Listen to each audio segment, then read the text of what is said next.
Hi friends, Nishad പടിഞ്ഞാറ്റുമുറയാണ്. ദേശീയപാത 66 വികസന പ്രവർത്തനങ്ങളുടെ പുതിയ വീഡിയോയിലേക്ക് നിങ്ങൾക്ക് ഏവർക്കും സ്വാഗതം. കഴിഞ്ഞ വീഡിയോ നമ്മൾ അവസാനിപ്പിച്ചത് പള്ളിക്കര റെയിൽവേ മേൽപ്പാലം എത്തുന്നതിന് മുൻപാണ്. ഇന്ന് ദേശീയപാത 66 മൂന്നാം റീച്ചാണ് നമ്മൾ കാണാൻ പോകുന്നത്. നീലേശ്വരം മുതൽ തളിപ്പറമ്പ് വരെ 40.11 കിലോമീറ്ററാണ് ഈ റീച്ചിൻ്റെ ദൂരം. വീഡിയോ കുറച്ച് ലെങ്ത് കൂടുതലായതുകൊണ്ട് 2 ഭാഗങ്ങളായിട്ടാണ് ഉൾപ്പെടുത്തിയിരിക്കുന്നത്. ഇന്ന് ഇതിൽ മെയിനായിട്ട് നമ്മൾ കാണാൻ പോകുന്നത് ചെറുവത്തൂർ മിനി ബൈപ്പാസും അതുപോലെ തന്നെ പയ്യന്നൂർ ബൈപ്പാസുമാണ്. പള്ളിക്കര റെയിൽവേ മേൽപ്പാലം കഴിഞ്ഞിട്ടാണ് ഈ റീച്ച് ആരംഭിക്കുന്നത്. ഈ റീച്ച് തുടങ്ങുമ്പോൾ തന്നെ ഒരു പാലമാണ് വരുന്നത്. നിലവിലെ പാലത്തിൻ്റെ ഇടത് ഭാഗത്തായിട്ടാണ് പുതിയ പാലം വരുന്നത് കേട്ടോ. അപ്പം പുതിയ പാലം വരുന്നതോടുകൂടിയിട്ട് പഴയ പാലം പൊളിച്ചു മാറ്റുന്നതാണ്. കാര്യങ്കോട് പുഴയ്ക്ക് കുറുകെയാണ് പുതിയ പാലം വരുന്നത്. പാലത്തിനോടനുബന്ധിച്ചിട്ട് കരകളിലുള്ള പീറിൻ്റെ വർക്കും പീർ ക്യാപ്പിൻ്റെ വർക്കും കഴിഞ്ഞിരിക്കുന്നു. ഇപ്പോൾ പുഴയിലുള്ള പീറിൻ്റെ വർക്കാണ് നടന്നുകൊണ്ടിരിക്കുന്നത്. പിന്നെ വേറൊരു കാര്യം എന്ന് വെച്ച് കഴിഞ്ഞാൽ വീഡിയോ മാക്സിമം എല്ലാവർക്കും ഒന്ന് ഷെയർ ചെയ്ത് കൊടുക്കുക കേട്ടോ. കാരണം മലപ്പുറത്ത് നിന്നും ആണ് ഞാൻ കാസർഗോഡ് ഭാഗത്തേക്ക് വന്നിട്ട് ഈ വീഡിയോസ് എടുക്കുന്നത്. അപ്പോൾ അതിന് കൂടെ നിന്നൊന്ന് സപ്പോർട്ട് ചെയ്യുക. അപ്പോൾ ഇതാണ് നിലവിലെ പാലം കേട്ടോ. നിലവിലെ പാലത്തിൻ്റെ ഇടത് ഭാഗത്താണ് പുതിയ പാലം വരുന്നത്. വർക്കുകളൊക്കെ നല്ല വേഗതയാണ് പുരോഗമിച്ചുകൊണ്ടിരിക്കുന്നത്. ഈ ഭാഗത്ത് വർക്ക് എടുത്തിരിക്കുന്നതും മേഘയാണ്. മേഘയ്ക്ക് അപ്പോൾ ഈ ഭാഗത്ത് 2 റീച്ചാണ് ഉള്ളത്. അപ്പോൾ പാലം കഴിഞ്ഞിട്ടുള്ള ഭാഗത്തൊക്കെ ഇപ്പം അതിനോടനുബന്ധിച്ചുള്ള വർക്കുകൾ പുരോഗമിച്ചുകൊണ്ടിരിക്കുകയാണ്. ഇവിടെയൊക്കെ വൈഡനിങ് ഏകദേശം പൂർത്തിയായിട്ടുണ്ട്. ഇവിടെ ഏകദേശം മണ്ണിട്ട് ലെവലാക്കി വരേണ്ട പ്രദേശമാണ്. പിന്നെ അതുപോലെ തന്നെ അതിൻ്റെ മുകൾ ഭാഗത്ത് സ്ഥാപിക്കാനുള്ള ഗേർഡുകളൊക്കെ തൊട്ടടുത്ത് തന്നെ പ്രീകാസ്റ്റ് ചെയ്ത് വെച്ചിട്ടുണ്ട്. പിന്നെ ഇത് കഴിഞ്ഞിട്ട് ഒരു ചെറിയൊരു അണ്ടർപാസ് വരുന്നുണ്ട് കേട്ടോ. അപ്പോൾ ഇവിടെ നിന്നൊക്കെ മണ്ണിട്ട് ലെവലാക്കിയിട്ട് അണ്ടർപാസിൻ്റെ അതേ ഹൈറ്റിൽ തന്നെ വരും. പക്ഷേ അണ്ടർപാസ് ഒന്നും വലിയ ഉയരത്തിലല്ല, ഒരു ചെറിയ അണ്ടർപാസാണ് വന്നിരിക്കുന്നത്. അപ്പോൾ ഇവിടെ നിന്നൊക്കെ ഇങ്ങനെ മണ്ണിട്ട് ഉയർത്തി വരിക കേട്ടോ.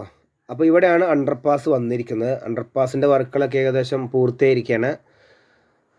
അപ്പോൾ ഇതാണ് അണ്ടർപാസ് കേട്ടോ. ഇത് കഴിഞ്ഞിട്ട് പിന്നീട് ഇങ്ങനെ ചെറിയ തോതിൽ മണ്ണിട്ട് ഉയർത്തി വരികയാണ്. അപ്പോൾ ഈ അണ്ടർപാസ് കഴിഞ്ഞിട്ട് പിന്നീട് ഒരു പാലം വരുന്നുണ്ട്, മൈച്ച പാലം. നിലവിലെ പാലത്തിൻ്റെ ഇടത് ഭാഗത്തായിട്ടാണ് പുതിയ പാലം വന്നിരിക്കുന്നത്. പാലത്തിൻ്റെ വർക്കുകളൊക്കെ ഏകദേശം അവസാന ഘട്ടത്തിലാണ്. അതിൻ്റെ മുകൾ ഭാഗത്ത് ഇനി ഗേർഡർ സ്ഥാപിക്കാൻ മാത്രമുള്ളൂ. കാരണം എന്ന് വെച്ച് കഴിഞ്ഞാൽ അതിൻ്റെ പീറിൻ്റെ വർക്കൊക്കെ ഏകദേശം പൂർത്തീകരിച്ചിട്ടുണ്ട്.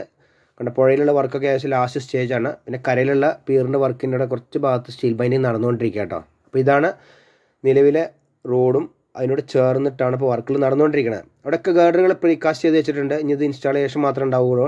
അത് കഴിഞ്ഞിട്ടാണ് പിന്നെ വീരമല വരുന്നത് കേട്ടോ. കണ്ട് ഈ കുന്ന്, ഇത് വലിയൊരു കുന്നായിരുന്നു. അപ്പോൾ ഈ കുന്നിൻ്റെ ഇവിടെ നിന്നാണ് വലിയൊരു റീഅലൈൻമെൻറ്റ് വരുന്നുണ്ട്. അപ്പോൾ ഇവിടുന്ന് മണ്ണെടുത്ത് താഴ്ത്തിയിട്ടാണ് ഇതിൽ കൊണ്ടാണ് റോഡ് കടന്നു പോകുന്നത്. അപ്പോൾ ഇത് കഴിഞ്ഞ മഴയിൽ ഇത് ഫുള്ളായിട്ട് മണ്ണിടിച്ചിൽ സംഭവിച്ചിട്ടുണ്ടായിരുന്നു. പിന്നീട് കാര്യമായിട്ടൊന്നും ഇവിടെ നടന്നിട്ടില്ല. അപ്പോൾ എനിക്ക് ഈ ഭാഗം കാണുമ്പോൾ ഓർമ്മ വരുന്നത് നമ്മളെ കൊയിലാണ്ടി ബൈപ്പാസിലെ കുന്നിയോറ മലയാണ്. ഇതും ഏകദേശം ഒരേ മാതിരിയാണ്. അതും അന്ന് മണ്ണിടിച്ചിൽ സംഭവിച്ചതിന് ശേഷം പിന്നെ കാര്യമായിട്ടൊന്നും ഈ ഭാഗത്തൊന്നും നടന്നിട്ടില്ല. ഇവിടെ കുറച്ച് ഭാഗത്തൊന്നും ഇങ്ങനെ നിലം കമ്പാക്ട് ചെയ്തിട്ടുണ്ട്. പിന്നെ ഇതിൻ്റെ മുകൾ ഭാഗത്തൊക്കെ ഇവർ ഇങ്ങനെ മാർക്ക് ചെയ്ത് പോയിട്ടുണ്ട്. പക്ഷേ ഇനി ഇവിടെ എന്താണ് അവർ ചെയ്യാന്നറിയില്ല. ഇവിടെ ഒന്നല്ലെങ്കിൽ കോൺക്രീറ്റ് വാള് അല്ലെങ്കിൽ സോയിൽ നെയിലിംഗ് ആയിരിക്കും മിക്കവാറും ചെയ്യുക. അത്രയും വലിയൊരു കുന്നാണ് ഇത്, കണ്ടോ. ഫുള്ളായിട്ട് മണ്ണിടിച്ചിൽ സംഭവിച്ചിട്ടുണ്ട്. പിന്നെ അതേമാതിരി നല്ല ഉയരത്തിലുള്ള കുന്നായതുകൊണ്ട് മണ്ണ് എടുത്ത് കഴിഞ്ഞിട്ട് പിന്നെ ഇനി ഇവിടെയൊക്കെ പാറ പൊട്ടിക്കാനൊക്കെ ഉണ്ട് കേട്ടോ. അപ്പോൾ ഇവിടെ വലിയൊരു റീഅലൈൻമെൻറ്റാണ് വന്നിരിക്കുന്നത്. അപ്പോൾ അങ്ങനെ ഈ ഒരു വളവുണ്ട്. ഈ വളവ് ചെറുതായിട്ടൊന്ന് കുറഞ്ഞിട്ടാണ് പിന്നീട് ഈ റോഡ് മുന്നോട്ട് പോവുക. എന്തായാലും കഴിഞ്ഞ പ്രാവശ്യം ഞാൻ വന്നതിനേക്കാളും വലിയ മാറ്റങ്ങളൊന്നും ഈ ഭാഗത്ത് സംഭവിച്ചിട്ടില്ല. ഇവിടെ മാറ്റം എന്ന് പറയാൻ മാത്രമുള്ളത് അന്ന് മണ്ണിടിച്ചിൽ സംഭവിച്ചത് കുറച്ച് മണ്ണ് റോട്ടിലുണ്ടായിരുന്നു. അതൊക്കെ ഒന്ന് ഇപ്പം കമ്പാക്ട് ചെയ്ത് പ്രസ് ചെയ്ത് വന്നിട്ടുണ്ട്. പിന്നീട് ഒരു ചെറിയൊരു അണ്ടർപാസ് വന്നിരിക്കുന്നത് എവിടെയെന്ന് വെച്ച് കഴിഞ്ഞാൽ EV നഗർ ചെറുവത്തൂരാണ്. അപ്പോൾ അതിവിടെയാണ്. പിന്നീട് ഇവിടെ നിന്ന് കേട്ടോ നമ്മളെ ചെറുവത്തൂർ മിനി ബൈപ്പാസ് തുടങ്ങാൻ പോകുന്നത്. അതിന് മുൻപായിട്ടുള്ള ഒരു അങ്ങാടിയാണിത്. EV നഗർ ഭാഗത്തൊരു ചെറിയ അണ്ടർപാസ് കണ്ടോ. ഒരു 3 വരിപ്പാതയുടെ വീതിയിൽ അണ്ടർപാസിൻ്റെ വർക്കുകൾ കഴിഞ്ഞിട്ടുണ്ട്. ഇത് കുറേ മുൻപ് കഴിഞ്ഞാണ്. പിന്നീട് ഇങ്ങോട്ട് വർക്കുകളൊന്നും സ്റ്റാർട്ട് ചെയ്തിട്ടില്ല. അതിനോട് സർവീസ് റോഡിൻ്റെ വർക്കുകളൊക്കെ നടന്നിരിക്കുന്നു. ഇനി ഇവിടെ നിന്നാണ് നമ്മളെ ചെറുവത്തൂർ ബൈപ്പാസ് തുടങ്ങാൻ പോകുന്നത്. അപ്പോൾ ഇവിടെ നിന്നൊക്കെ ഒരു ഭാഗത്ത് റോഡ് മണ്ണിട്ട് ഉയർത്തി വന്നിട്ടുണ്ട്. ഈ ചെറുവത്തൂർ ബൈപ്പാസ് വന്നു കഴിഞ്ഞാൽ അവിടെ വലിയൊരു വളവുണ്ട്. ടൗൺ ഇങ്ങനെ കയറിപ്പോകുന്നൊരു വളവുണ്ട്. ആ വളവ് പൂർണ്ണമായിട്ട് ഒഴിവാക്കി കിട്ടും. പിന്നെ അതുപോലെ തന്നെ ചെറുവത്തൂർ ടൗണും പൂർണ്ണമായി ഒഴിവാക്കിയിട്ടാണ് മിനി ബൈപ്പാസ് കടന്നു പോകണ്ടോ. നിലവിലെ ദേശീയപാത ഇടത് ഭാഗത്താണ്. വലത് ഭാഗം കണ്ടാൽ നിങ്ങൾ ഏകദേശം മിനി ബൈപ്പാസിൻ്റെ തുടക്ക ഭാഗത്തൊക്കെ ടാറിംഗ് പ്രവർത്തനങ്ങൾ പുരോഗമിച്ചുകൊണ്ടിരിക്കുകയാണ്. പിന്നെ ഇവിടെ ക്രാഷ് ബാരിൻ്റെ വർക്കൊക്കെ നടന്നിട്ടുണ്ട്. പിന്നെ സർവീസ് റോഡൊക്കെ ഉണ്ട് കേട്ടോ. അവിടെ ഈ ചെറുവത്തൂർ ബൈപ്പാസ് ഏകദേശം വയൽ പ്രദേശങ്ങളിൽ കൂടെയാണ് ഇത് കടന്നു പോകുന്നത്. ഇതൊക്കെ ടാറിംഗ് കുറേ മുൻപ് കഴിഞ്ഞിട്ടുണ്ട് കേട്ടോ. കഴിഞ്ഞ പ്രാവശ്യം വന്നപ്പോഴൊക്കെ ഇവിടെ ടാറിംഗ് പ്രവർത്തനങ്ങൾ കഴിഞ്ഞുകൊണ്ടിരിക്കുകയാണ്. പിന്നെ അതുപോലെ തന്നെ ഇവിടെ ഇത് കടന്നു പോകുന്ന സ്ഥലത്ത് വലിയൊരു കുന്നൊക്കെ ഉണ്ട്. ആ കുന്നൊക്കെ മണ്ണെടുത്ത് താഴ്ത്തിയിട്ടാണ് നേരെ ഇത് മുന്നോട്ട് പോകുന്നത്. പിന്നെ ഇവിടെ കുറച്ച് ഭാഗത്തൊക്കെ വർക്കുകൾ നടക്കാനുണ്ട്. പിന്നെ അതുപോലെ ഇവിടെ അണ്ടർപാസ് ഒന്ന് വന്നിരിക്കുന്നത് എവിടെ എന്ന് വെച്ച് കഴിഞ്ഞാൽ നമ്മളെ ചെറുവത്തൂർ റോഡിൽ നിന്ന് നേരെ പഠന റോഡ് പോകുന്ന സ്ഥലമുണ്ട്, അവിടെയാണ് അണ്ടർപാസ് വന്നിരിക്കുന്നത്. അപ്പോൾ ഇത് ചെറുവത്തൂർ ടൗണിൽ വരുന്ന റോഡാട്ടോ, അവിടെയാണ് ഈ അണ്ടർപാസ് വന്നിരിക്കുന്നത്. അണ്ടർപാസിനെ വെച്ചിട്ടുള്ള പീറിൻ്റെ വർക്ക് നടക്കുന്നുണ്ട്, ചില ഭാഗത്ത് പീറിൻ്റെ ഷട്ടറിങ് നടക്കുന്നത്. പിന്നെ ഇവിടെ നിന്നാണ് ഇനി ആകെ കളി മാറുന്നത്. ഇത് ഫുള്ള് വയൽ പ്രദേശമാട്ടോ, ഇവിടെയൊക്കെ മണ്ണിട്ടിട്ട് ലെവലാക്കി വന്നിരിക്കുകയാണ്. ഈ ഭാഗത്തൊക്കെ ഫുള്ള് കമ്പാക്ട് ചെയ്ത് വെച്ചിട്ടുണ്ട്. പിന്നെ അതുപോലെ തന്നെ ഇവിടെ ചെറിയൊരു തോടുണ്ടായിരുന്നു, ആ തോടിന് കുറുകെ ചെറിയൊരു പാലം നിർമ്മിച്ചിട്ടുണ്ട്. അപ്പം അതിൻ്റെ മുകളിൽ കൂടെയാണ് റോഡ് കടന്നു പോകുന്നത്. ഇത് കഴിഞ്ഞ് നേരെ ചെന്ന് കയറുന്ന എവിടെയാണെന്ന് വെച്ച് കഴിഞ്ഞാൽ മട്ടലായിയാണ്. ഈ മട്ടലായി വലിയൊരു വളവുണ്ട്, അതൊരു വലിയൊരു കുന്നും കൂടിയാണ്. കുന്ന് ഫുള്ളായിട്ട് മണ്ണെടുത്ത് താഴ്ത്തിയിരിക്കുകയാണ്. അതുപോലെ തന്നെ അതിന് എത്തുന്നതിന് മുൻപായിട്ട് കുറച്ച് ഭാഗങ്ങൾ ഇതുമാതിരി ടാറിങ് ഒക്കെ ചെയ്തിരിക്കുന്നു കേട്ടോ. അപ്പോൾ ഈ ഭാഗത്താണ് ചെറിയ പാലം വന്നിരിക്കുന്നത്. ഞങ്ങൾ ഈ ഭാഗത്ത് ചെറിയ പാലം, ഈ പാലത്തിൻ്റെ മുകൾ ഭാഗത്തൂടെയാണ് റോഡ് കടന്നു പോകുന്നത് കേട്ടോ. അപ്പോൾ ഇവിടെയാണ് വലിയൊരു കുന്നുള്ളത്. ഇതിൻ്റെ മുകൾ ഭാഗത്തു കൂടിയാണ് ആദ്യത്തെ റോഡ് കടന്നു പോകുന്നത്. അത് വലിയൊരു കയറ്റം കൂടിയാണ്. അപ്പോൾ ആ കയറ്റമൊക്കെ ഇതിൽ പൂർണ്ണമായിട്ട് ഒഴിവാകുകയാണ്. അപ്പോൾ ചെറുവത്തൂർ ടൗണും ഈ മട്ടലായി ഭാഗത്തുള്ള കയറ്റവും ഒക്കെ ഫുള്ളായിട്ട് ഒഴിവായി പോവുകയാണ് ഇപ്പം. അപ്പോൾ ഇതിപ്പോൾ ഞാൻ രാവിലെ കാസർഗോഡ് ഭാഗത്തേക്ക് പോകുമ്പോൾ എടുത്തൊരു വീഡിയോ ആണിത്. അപ്പോൾ ഇവിടെ ടാറിങ് പ്രവർത്തനം ആരംഭിക്കാൻ വേണ്ടിയിട്ട് എന്ന് വെച്ച് കഴിഞ്ഞാൽ DBM തുടങ്ങാൻ വേണ്ടിയിട്ടുള്ള മുന്നോടിയായിട്ടുള്ള പ്രവർത്തനങ്ങളാണിത്. എന്താണെന്ന് വെച്ച് കഴിഞ്ഞാൽ ഇവിടെ പ്രൈമർ കോട്ട് അടിച്ചുകൊണ്ടിരിക്കുകയാണ്. ഇത് ശരിക്കും കണ്ടു കഴിഞ്ഞാൽ ഒരു റൺവേ രൂപത്തിലാണ് നമുക്കിത് കാണുന്നത് അല്ലേ. ഫ്ലൈറ്റൊക്കെ ഇറങ്ങാൻ വേണ്ടിയിട്ടുള്ള റൺവേ ടാറിങ് ചെയ്ത മാതിരിയുണ്ട്. അങ്ങനെയൊന്നുമല്ല, ഇത് വലിയൊരു കുന്നാണ്. ഈ കുന്ന് ഫുള്ളായിട്ട് മണ്ണെടുത്ത് താഴ്ത്തിയിട്ടാണ് ഇതിൽ കൂടെയാണ് മിനി ബൈപ്പാസ് കടന്നു പോകുന്നത് കേട്ടോ. ഫുള്ളൊക്കെ ഇപ്പം ഞങ്ങൾ ഏകദേശം ഇത് പ്രൈമർ കോട്ട് അടിച്ചിരിക്കുന്നു. രാവിലെയാണിത് ഞാൻ എടുക്കുന്നത് കേട്ടോ. അപ്പോൾ അവിടെ ഒരു ഭാഗത്ത് ഫുള്ളായിട്ട് മണ്ണ് സ്പ്രേ ചെയ്തുകൊണ്ടിരിക്കുകയാണ്, കംപ്രസർ കൊണ്ട് ഇങ്ങനെ മണ്ണ് ഫുള്ള് തള്ളിക്കളഞ്ഞുകൊണ്ടിരിക്കുകയാണ്. അപ്പോൾ ഇതാണ് മട്ടലായി കയറ്റം കേട്ടോ. ആ കയറ്റത്തിൻ്റെ മുകൾ ഭാഗത്തു നിന്നാണ് ഞാനിപ്പോൾ രാവിലെ വീഡിയോസ് എടുക്കുന്നത്. ഞാൻ കാസർഗോഡ് ഭാഗത്തേക്ക് പോവുകയാണ്, അപ്പോഴാണ് കാഴ്ച കാണുന്നത്. തിരിച്ചു വരുമ്പോൾ എന്തായാലും ഉറപ്പാണ് ടാറിങ് ഉണ്ടായിരിക്കുന്നത്. തിരിച്ചു വന്ന സമയത്ത് DBMൻ്റെ വർക്ക് നടന്നിട്ടുമുണ്ട്. ഇപ്പോൾ DBMൻ്റെ വർക്ക് നടന്നുകൊണ്ടിരിക്കുകയാണ് ഇവിടെ. തിരിച്ചു വന്ന സമയത്താണ് ഈ DBMൻ്റെ വർക്ക് നടക്കുന്നത് ഇവിടെ. കണ്ടത് നിങ്ങൾ ഫുള്ളായിട്ട് ഏകദേശം ഒരു ഭാഗം മാത്രമേ നടന്നിട്ടുള്ളൂ. ഇനിയും മണ്ണെടുക്കാണ്ട് കേട്ടോ ഒരു ഭാഗത്ത്, എന്നാൽ മാത്രമേ ആ കുന്ന് ഫുള്ളായിട്ട് മണ്ണെടുത്ത് താഴ്ത്തിയിട്ടുള്ള 6 വരിപ്പാതയിൽ കടന്നു പോവുള്ളൂ. അപ്പോൾ എന്താ സംഭവിക്കുകയെന്ന് വെച്ച് കഴിഞ്ഞാൽ മട്ടലായി ഭാഗത്ത് നിന്ന് വരുന്ന വാഹനങ്ങൾ ഈ റോഡിൽ കൂടെ ആയിരിക്കും പിന്നീട് നേരെ വന്നിട്ട് ചെറുവത്തൂർ നമ്മളവിടെ കണ്ട അണ്ടർപാസ് ഇല്ലേ, ആ അണ്ടർപാസ് മുഖാന്തരം നേരെ ചെറുവത്തൂർ ടൗണിലേക്ക് കയറുക. ഇപ്പോൾ ഇവിടെ ഒരു ഭാഗത്ത് മാത്രമല്ലേ വർക്ക് നടക്കണുള്ളൂ, മറുഭാഗത്ത് മണ്ണെടുത്തിട്ടുണ്ട്. അപ്പോൾ അവിടെ വീണ്ടും ടാറിങ് പണി പൂർത്തിയായി കഴിഞ്ഞാൽ 6 വരി പാതയുടെ വർക്കുകൾ പൂർത്തിയാകുന്നതാണ്. ചെറുവത്തൂരിൽ നിന്നും മട്ടലായിക്കുള്ള റോഡ് പിന്നീട് സർവീസ് റോഡായിട്ടായിരിക്കും ഉപയോഗിക്കുക. ഇനിയിപ്പോൾ അടുത്ത പ്രാവശ്യം വരുന്ന സമയത്ത് മിക്കവാറും ഈ മട്ടലായി വളവ് ഉണ്ടാവും തോന്നുന്നില്ല, കാരണം അത്രയും വേഗതയിലാണ് ഇപ്പോൾ ഈ ഭാഗത്ത് വർക്കുകൾ പുരോഗമിച്ചുകൊണ്ടിരിക്കുന്നത്. അപ്പോൾ ഇവിടെ വന്നിട്ടാണ് ചെറുവത്തൂർ മിനി ബൈപ്പാസ് വന്ന് കയറുന്നത്. ഇതാണ് മട്ടലായി കേട്ടോ. ഇവിടുന്ന് പിന്നീട് ഇവിടെയൊക്കെ മണ്ണെടുത്ത് ലെവലാക്കിയിരിക്കുകയാണ്. ഇവിടെയൊക്കെ ഇങ്ങനെ ചെറിയ കുന്നുണ്ടായിരുന്നു, ഇവിടെയൊക്കെ ഫുള്ളായിട്ട് ലെവലാക്കി നിലവിലെ ദേശീയപാതയിൽ വന്ന് കയറുന്നത് ഇവിടെയാണ്. ഇവിടുന്ന് പിന്നീട് നേരെ സ്ട്രെയിറ്റ് ആയിട്ടാണ് റോഡ് പോവുക കേട്ടോ. അപ്പോൾ ഇടതുഭാഗത്ത് നിങ്ങൾ കണ്ടോ നിങ്ങൾ, അതാണ് പഴയ ദേശീയപാത. രണ്ടും ഇവിടുന്ന് ജോയിൻ്റ് ആയിട്ട് പോവുകയാണ്. ഞാൻ നിങ്ങൾക്ക് മട്ടലായി ആ കയറ്റം കാണിച്ചു തരാം. കണ്ടോ, ഇതാണ് കയറ്റം. ഈ വാഹനങ്ങളൊക്കെ കയറി പോകുന്ന നോക്കിയാൽ നിങ്ങൾ അത്രയും ബുദ്ധിമുട്ടാണ് ലോഡ് വണ്ടി കയറി പോകേണ്ടത്. അപ്പോൾ ഈ ഭാഗം കൂടി മണ്ണെടുത്ത് താഴ്ത്തിയാൽ മാത്രമേ 6 വരിപ്പാതയുടെ വീതിയിലാവുള്ളൂ കേട്ടോ. പിന്നെ ഈ സൈഡൊക്കെ മിക്കവാറും സോയിൽ നെയിലിംഗ് അല്ലെങ്കിൽ കോൺക്രീറ്റ് വേണം, മിക്കവാറും സോയിൽ നെയിലിംഗ് ആയിരിക്കും ചെയ്യുക, അങ്ങനെ ആയിരിക്കും ഉണ്ടാവില്ല. പിന്നീട് ഇവിടെ നിന്നൊക്കെ വൈഡനിങ് നടന്നിരുന്നു. ഇടത് ഭാഗത്തൊക്കെ സർവീസ് റോഡിൻ്റെ വർക്ക് നടന്നിട്ടുണ്ട്. പിന്നെ ഇവിടെയൊക്കെ വലത് ഭാഗത്ത് കണ്ടെങ്കിൽ താഴ്ന്ന പ്രദേശമാണ്. ഇവിടെയൊക്കെ ഇനി കോൺക്രീറ്റ് വാൾ കെട്ടി മണ്ണിട്ട് ഉയർത്തി വരേണ്ട പ്രദേശമാണ്. പിന്നെ ഇവിടെയൊക്കെ ഏകദേശം വൈഡനിങ് ഫുള്ളായി കംപ്ലീറ്റ് ആയിട്ടുണ്ട് കേട്ടോ. അവിടെയൊക്കെ സർവീസ് റോഡിൻ്റെ വർക്ക് നടക്കുന്നുണ്ട്. പിന്നെ അതുപോലെ തന്നെ ഒരു ഭാഗത്ത് ഡ്രൈനേജിൻ്റെ വർക്ക് നടക്കുന്നുണ്ട്. ഇതാണ് പീലിക്കോട്. അപ്പോൾ പീലിക്കോട് ഒരു അണ്ടർപാസ് വന്നിരിക്കുന്നു. അണ്ടർപാസിൻ്റെ വർക്കുകളൊക്കെ ഏകദേശം പൂർത്തിയായിട്ടുണ്ട്. മുകൾ ഭാഗത്ത് കാസ്റ്റിംഗ് കംപ്ലീറ്റ് ആണ്. പക്ഷേ രണ്ട് ഭാഗത്തും മണ്ണിട്ട് ഉയർത്തുന്ന പ്രവർത്തനങ്ങളൊന്നും ആരംഭിച്ചിട്ടില്ല. പീലിക്കോട് അണ്ടർപാസ് കഴിഞ്ഞിട്ട് പിന്നീട് ഇവിടെ റിയലൈൻമെൻറ്റ് ഇട്ട് കേട്ടോ. ഇവിടെ ഒരു വളവുണ്ടായിരുന്നു, ആ വളവ് ചെറുതായിട്ടൊന്ന് മാറുന്നുണ്ട്. അപ്പോൾ അതിനോടനുബന്ധിച്ചുള്ള വർക്കാണ് ഇവിടെ നടന്നുകൊണ്ടിരിക്കുന്നത്. സൈഡിൽ ഡ്രൈനേജിൻ്റെ വർക്ക് നടക്കുന്നുണ്ട്. പിന്നെ അതുപോലെ തന്നെ ഇവിടെ ചെറിയൊരു കുന്നായിരുന്നു, ആ കുന്നൊക്കെ മണ്ണെടുത്ത് താഴ്ത്തിയിട്ടാണ് ഇവിടെ വൈഡനിങ് നടന്നിരിക്കുന്നത്. പിന്നീട് ഇവിടുന്ന് വീണ്ടും ഒരു അലൈൻമെൻറ്റിൽ മാറ്റം വരുന്നുണ്ട്. ഇവിടെ ഒരു വളവ് നേരെ സ്ട്രെയിറ്റ് ആയിട്ട് പിന്നെ പോകുന്നത് താഴത്തോട്ട് കാലിക്കടവ് ഭാഗത്തേക്കാണ്. കണ്ട് ഈ വളവിൻ്റെ അവിടെ നിന്ന് പിന്നീട് റോഡ് നേരെ താഴത്തേക്ക് അങ്ങോട്ട് ഇറങ്ങുക കേട്ടോ. ഈ റീച്ചിൽ ഇഷ്ടം പോലെ റിയലൈൻമെൻറ്റ് ഉണ്ട്, ചെറുതും വലുതുമായിട്ടുള്ളത്. അപ്പോൾ അതിലൊക്കെ പെട്ട റിയലൈൻമെൻറ്റുകളുണ്ട്. അപ്പോൾ ഇവിടെയൊക്കെ വൈഡനിങ് പൂർത്തിയായിട്ട് കണ്ട് ഇവിടെയൊക്കെ ഡ്രൈനേജിൻ്റെ വർക്ക് നടക്കുന്നുണ്ട്. പിന്നെ അതുപോലെ തന്നെ ഇവിടെ മണ്ണ് ലെവലാക്കിക്കൊണ്ടിരിക്കുകയാണ് ഇപ്പോൾ ഇവിടെ. ഇത് പിന്നീട് നേരെ ചെന്ന് കയറുന്ന എവിടെയെന്ന് വെച്ച് കഴിഞ്ഞാൽ കാലിക്കടവിലാട്ടോ. അപ്പോൾ കാലിക്കടവ് ഭാഗത്ത് ഒരു അണ്ടർപാസ് വന്നിരിക്കുന്നു. അപ്പോൾ അതിനോടനുബന്ധിച്ചൊക്കെ ഇനി ഇവിടെ RE പാനലിൻ്റെ വർക്കുകൾ ആരംഭിക്കാനുള്ളതാണ്. അതൊന്നും ഇവിടെ സ്റ്റാർട്ട് ചെയ്തിട്ടും കൂടിയില്ല. ഇപ്പം ഞാൻ ഉള്ള കാര്യം പറയുന്നത് തന്നെ കഴിഞ്ഞ പ്രാവശ്യം വന്നതിനേക്കാളും മാറ്റങ്ങളൊന്നും ഈ ഭാഗത്തൊന്നും ഇപ്രാവശ്യം സംഭവിച്ചിട്ടൊന്നുമില്ല. കഴിഞ്ഞ പ്രാവശ്യം വന്ന സമയത്ത് എങ്ങനെയാണ് അണ്ടർപാസുകൾ നിൽക്കുന്നത് അതേമാതിരി തന്നെയാണ് അണ്ടർപാസുകൾ ഇപ്രാവശ്യം നിൽക്കുന്നത്. ചില സ്ഥലത്ത് മുകൾ ഭാഗത്ത് കാസ്റ്റിംഗ് നടന്നു എന്ന് മാത്രം.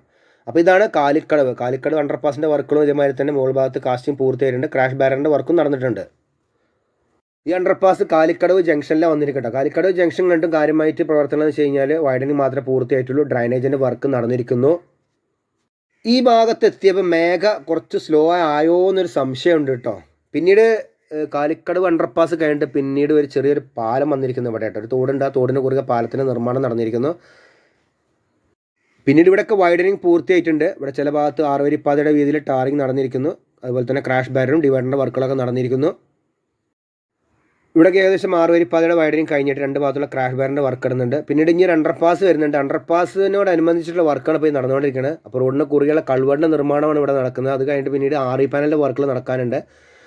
അപ്പോൾ ഇവിടെ കൾവറിൻ്റെ മുകൾ ഭാഗത്ത് കാസ്റ്റിംഗ് നടക്കുകയാണ്. അത് കഴിഞ്ഞിട്ട് ഇവിടെയൊക്കെ മണ്ണിട്ട് ഉയർത്തി വരേണ്ട പ്രദേശങ്ങളാണ്. അത് കഴിഞ്ഞിട്ട് ഒരു അണ്ടർപാസ് വരുന്നുണ്ട്. പാലക്കുന്ന് എന്ന് പറഞ്ഞ സ്ഥലത്താണ്. എന്തായാലും കാര്യമായിട്ട് നോക്കുകയാണെങ്കിൽ തന്നെ ഈ ഭാഗങ്ങളിലൊക്കെ വളരെ വേഗത കുറവാണ് വർക്കുകളിൽ. കണ്ടോ ഇവിടെ ഇപ്പം ഇതാണ് പാലക്കുന്ന് അണ്ടർപാസ് കേട്ടോ. ഇവിടെ ഒരു ഭാഗത്ത് RE പാനലിൻ്റെ വർക്ക് കഴിഞ്ഞിട്ടുണ്ട്, മറുഭാഗത്ത് RE പാനലിൻ്റെ വർക്കുകൾ ആരംഭിക്കുന്നത് തന്നെ ഉള്ളൂ. ഇപ്പോൾ 2 ടൈപ്പ് അണ്ടർപാസുകളുണ്ട് ഈ ഭാഗത്തൊക്കെ. ഒന്ന് 2 ഭാഗത്തും കോൺക്രീറ്റ് വാൾ നിർമ്മിച്ചിട്ട് അതിൻ്റെ മുകൾ ഭാഗത്ത് കാസ്റ്റ് ചെയ്തത്. പിന്നെ അതുപോലെ തന്നെ പീറും അതുപോലെ തന്നെ ഗേർഡർ കൊണ്ടും ഉള്ള അണ്ടർപാസുകളുണ്ട്. അതിൽ കോൺക്രീറ്റ് വാൾ കൊണ്ട് നിർമ്മിച്ച അണ്ടർപാസിൻ്റെ ഒരു ഭാഗത്ത് മിക്കവാറും സ്ഥലങ്ങളിൽ വർക്കുകൾ നടന്നിട്ടുണ്ട്. പക്ഷേ പീർ കൊണ്ട് നിർമ്മിച്ച അണ്ടർപാസുകളുടെ അവിടെ വർക്കുകളൊന്നും കാര്യമായിട്ട് നടന്നിട്ടുമില്ല. പിന്നെ ഇത് കണ്ടോ, ഇതൊക്കെ അണ്ടർപാസിനോട് അനുബന്ധിച്ചിട്ടുള്ള ഓരോ വർക്കുകളാട്ടോ. ഇവിടെ കണ്ടോ നിങ്ങൾ ഓരോ സൈഡിൽ കോൺക്രീറ്റ് വാൾ കെട്ടിപ്പൊന്തിക്കുന്നത്, നല്ല ഹൈറ്റിലാണ് കോൺക്രീറ്റ് വാൾ കെട്ടിപ്പൊന്തിക്കുന്നത് കേട്ടോ. അപ്പോൾ ഇതാണ് കരുവള്ളൂർ അണ്ടർപാസ് കേട്ടോ. ഈ അണ്ടർപാസിൻ്റെ പണികളൊക്കെ ഏകദേശം പൂർത്തിയായിട്ടുണ്ട്. താഴത്തെ ഭാഗം ഗതാഗതത്തിന് തുറന്നു കൊടുത്തിട്ടുണ്ട്. പിന്നെ അതുപോലെ തന്നെ ഓരോ സ്ഥലത്തും അണ്ടർപാസിൻ്റെ കൺസ്ട്രക്ഷൻ രീതിയിൽ വ്യത്യാസമുണ്ട്. ഇപ്പോൾ ഈ അണ്ടർപാസ് കഴിഞ്ഞ ഉടനെ തന്നെയാണ് കോൺക്രീറ്റ് വാളിൻ്റെ നിർമ്മാണം ആരംഭിച്ചിരുന്നത്. ചില സ്ഥലത്തൊക്കെ നമ്മൾ കണ്ടിരിക്കുന്നത് അണ്ടർപാസ് കഴിഞ്ഞിട്ട് RE പാനൽ അല്ലെങ്കിൽ RE ബ്ലോക്കിന് നിർമ്മാണം കഴിഞ്ഞിട്ടാണ് പിന്നീട് കോൺക്രീറ്റ് വാൾ നിർമ്മിക്കുക. അപ്പോൾ ഇത് നോക്കിയാൽ നിങ്ങൾ ഇവിടുത്തെ കോൺക്രീറ്റ് വാളിൻ്റെ നിർമ്മാണം നോക്കിയാൽ ഫുള്ളായിട്ട് ഇങ്ങനെ സ്റ്റീൽ ബൈൻഡിങ് നോക്കിയാൽ നല്ല ഹൈറ്റിൽ ഇങ്ങനെ നല്ല, അതേപോലത്തെ താഴത്തും അതേമാതിരി ഫൗണ്ടേഷൻ വർക്കും നല്ല വീതിയിലാണ് ചെയ്തിരിക്കുന്നത്. അപ്പോൾ ഓരോ സ്ഥലത്തും ഓരോ രീതിയിൽ വ്യത്യാസമുണ്ട് കൺസ്ട്രക്ഷൻ കമ്പനിയുടെ നിർമ്മാണത്തിൽ. അപ്പോൾ കരുവള്ളൂർ അണ്ടർപാസ് കഴിഞ്ഞിട്ട് പിന്നീട് ഒരു അണ്ടർപാസ് ഉടനെ വന്നിരിക്കുന്നത് ഓണക്കുന്ന് ഭാഗത്താട്ടോ. ഓണക്കുന്ന് ഭാഗത്ത് ഇതേമാതിരി അണ്ടർപാസിൻ്റെ വർക്കുകളൊക്കെ പൂർത്തിയായിട്ട് സെൻട്രൽ ഭാഗം ഗതാഗതത്തിന് തുറന്നു കൊടുത്തിട്ടുണ്ട്. ഇതിൻ്റെ 2 ഭാഗത്തും RE പാനലിൻ്റെ വർക്കുകൾ നടന്നിരിക്കുന്നു കേട്ടോ.